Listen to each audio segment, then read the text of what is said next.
Carbon ലേസറിനെ കുറിച്ചിട്ട് പലർക്കും സംശയമാണ് ഇതിന് റിസൾട്ട് കിട്ടുമോ എന്നുള്ളത്. തീർച്ചയായിട്ടും അതൊരു പ്രീമിയം പ്രൊസീജിയറാണ്. അതുകൂടാതെ തന്നെ നല്ല ഇൻസ്റ്റൻറ്റ് ഗ്ലോ ആണ്. ഫൈൻ ലൈൻസിനെ കുറയ്ക്കാൻ പറ്റും, ആക്നെ കൺട്രോൾ ചെയ്യാൻ പറ്റും, അതിൻ്റെ ഓയിൽ പ്രൊഡക്ഷൻ കുറയ്ക്കാൻ പറ്റും.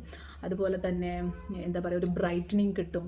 അപ്പോൾ തീർച്ചയായിട്ടും നിങ്ങൾക്കൊരു സംശയം കൂടാതെ കാർബൺ പീൽ ലേസർ ട്രീറ്റ്മെൻറ്റ് ചെയ്തിട്ടുണ്ടെങ്കിൽ ഒരു നല്ല റിസൾട്ടാണ്. അതുപോലെ ബ്രൈഡ്സ് ഒക്കെ ആണെന്ന് വെച്ചാൽ ഒരു 5-6 ദിവസത്തിന് മുന്നൊക്കെ ചെയ്തിട്ടുണ്ടെങ്കിൽ ആ സമയം വരുമ്പോഴത്തേക്കും നല്ലൊരു റിസൾട്ട് കിട്ടും.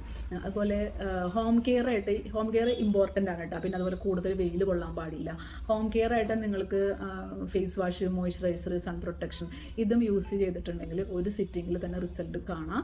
അത് കൂടുതൽ പിഗ്മെൻറ്റേഷനൊക്കെ ഉള്ളവരാണെങ്കിൽ ഒരു 3 സിറ്റിങ്ങിലൊക്കെ തന്നെ നല്ല റിസൾട്ട് ലഭിക്കണം. അപ്പോൾ തീർച്ചയായിട്ടും നിങ്ങൾ കാർബൺ ലേസർ ട്രീറ്റ്മെൻറ്റ് ചെയ്ത് നോക്കുക. നല്ല റിസൾട്ട് തരാൻ സാധിക്കും ഞങ്ങൾക്ക്. Okay, thank you.